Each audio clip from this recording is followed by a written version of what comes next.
Simon, it's been a while. Good to be with you. Thanks, Matt. Yeah, a little long time since I've seen you, since Singapore days, but good to catch up. Well, you've got plenty of light behind you, and it looks like you're in a comfortable place. And what's really interesting with you is that you started your EGM HR role with Pact Group March 2020. That's it. Yeah, so it was March 29 to be exact, and shortly after the first lockdown occurred. So I've only known Pact Group in a COVID and lockdown context. I've had a fantastic first 5 months despite that, and I think we've done a lot of great work, but I also don't know really what the organisation looked like beforehand, so it's quite an interesting paradigm. Yeah, and that's where it's fascinating to come into the role during this period and have a sort of fresh perspective as opposed to the legacy. But I guess you did have a period between the two lockdowns where you would have physically been in the office, would you? Yeah, so we got back to being an essential service in the packaging and sustainability space, recycling space. We can keep our offices open if we choose to. So between the first and second lockdown, we were opened up. I managed to squeeze a trip up to Sydney to see a few sites there. My boss is actually in Sydney as well. So I did get a little bit of a flavour for it, but it didn't last long. And we still had that distributed workforce versus in-office workforce in play.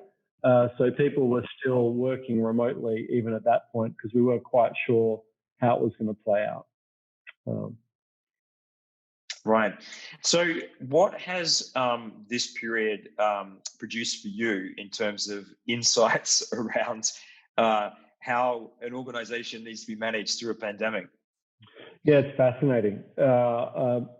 I'm thankful that Pact turns out to be quite an agile and entrepreneurial organization, and we were fortunate enough to have a significant opportunity in the fact that we were a small supplier of hand sanitizer, and that opportunity turned into be one that we could leverage if we had the agility to really alter our supply chain, alter our factory and manufacturing environments, really alter shift patterns, and then alter sales forces to really quickly maximize that opportunity. And we did so. And I watched the organization show that real entrepreneurial spirit and fast decision making on significant resource decisions to maximize value on what became quite a significant opportunity for us. And we're now, I think, the largest sanitizer manufacturer and seller in Australia, which is great, but it certainly wasn't easy. And then for the rest of the organisation, I've seen parts of it really struggle, but make the most of what they have and find ways to succeed and retain staff and do that in a very difficult context. So we're operating well, but not easy either. So what proportion of the company is operating in a physical presence at the moment versus virtual? Yeah, right. So it's only our factory employees that are physically present. We can't get around making our products without obviously people turning up to factories. But everyone else who doesn't actually work on a production line is now distributed and remote and working from home.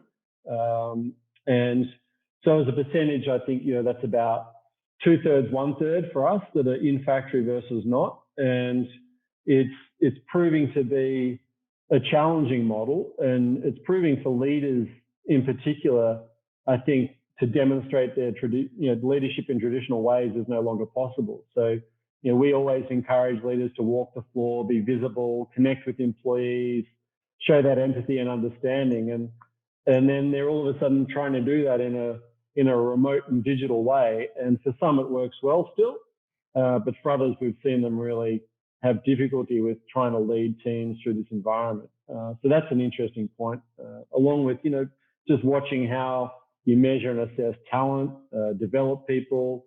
These are all things that are starting to pop up now after a few months in lockdown and in a distributed workforce environment, that we all of a sudden have to contemplate, well, how are we going to do that? And how does that actually get traction and land to add value for the organization? So it's an interesting environment, that's for sure.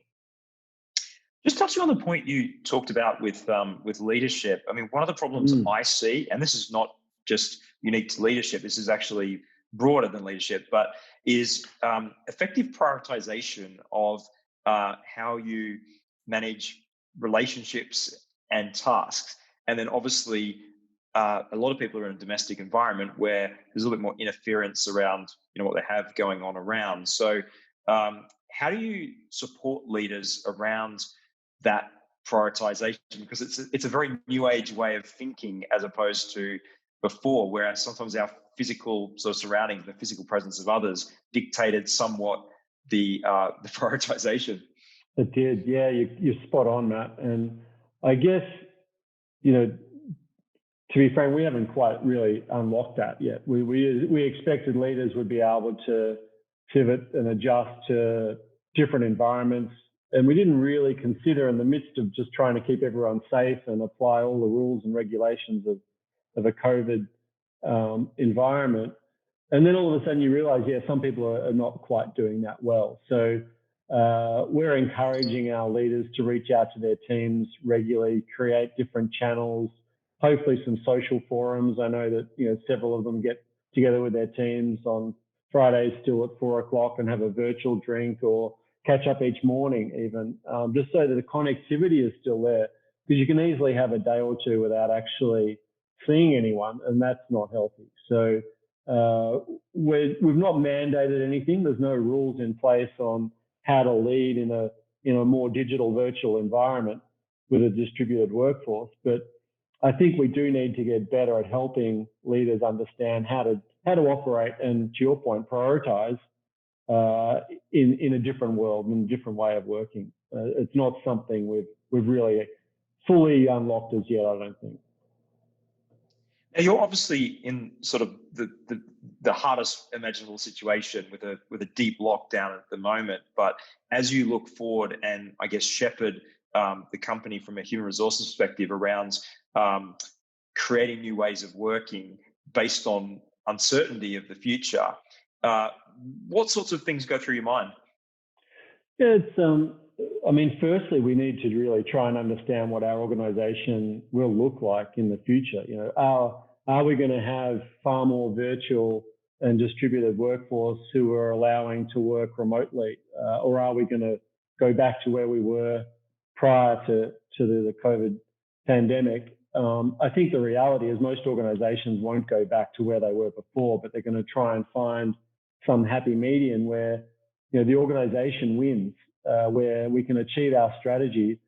I think employees will also win. I think they'll get a better balance and feel that they're getting a better balance. But I think the first lens we need to take is how do we get the organization to win so that we can achieve that strategy with the workforce we've got and create ways of working where innovation is still happening, where trust is still being built, where we've got inspired and engaged employees delivering great work.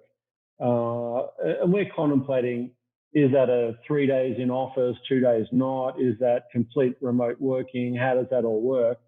So shepherding the organization right now is firstly understanding, what we're going to look like as a company, where our priorities are, where our strategy is, and then trying in a very normal way to map that back to the resources you need and where they're located is sort of the next phase of that.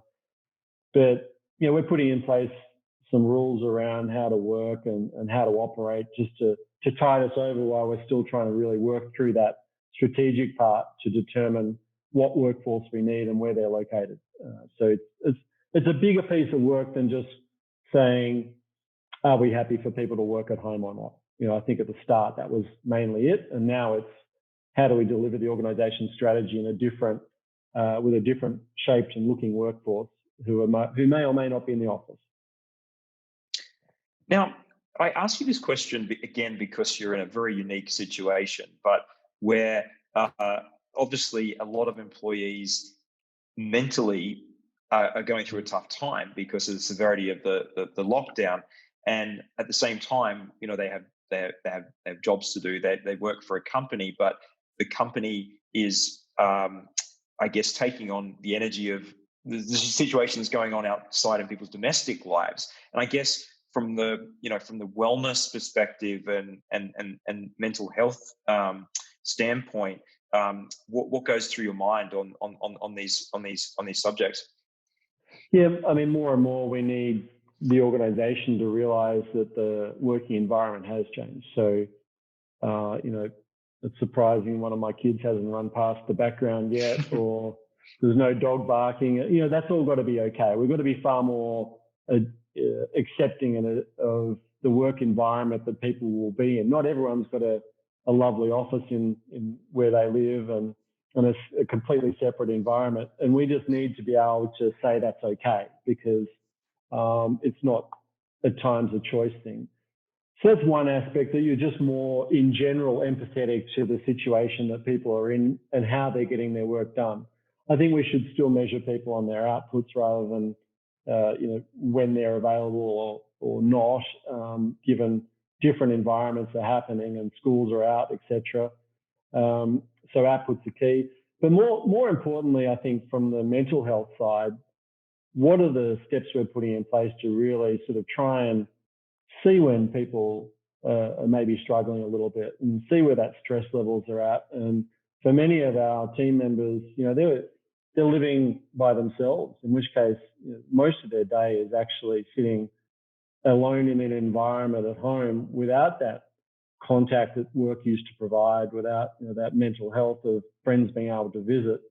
I'm not sure how we best help with that, where we're trying to make sure that leaders are reaching out, asking team members whether they're okay, inquiring about their well-being. But I'm not sure how else we really make that happen, but I know it needs to be done, and we're searching for ways to do that better. And we see a range of employees, some who are introverts really enjoying this time and saying, this is just fine, thanks. And if I could do this all the time, life would be great, through to the true extroverts who feed off energy and of groups and individuals and interactions. And they're really battling with this, and I think we're trying to find ways to support them as well, with connectivity and making sure they feel part of something still is really important. Simon, thanks for your time, and particular thanks for doing this discussion during this time. And look forward to hearing how this goes step by step, because I guess it's probably week by week, month by month at the moment.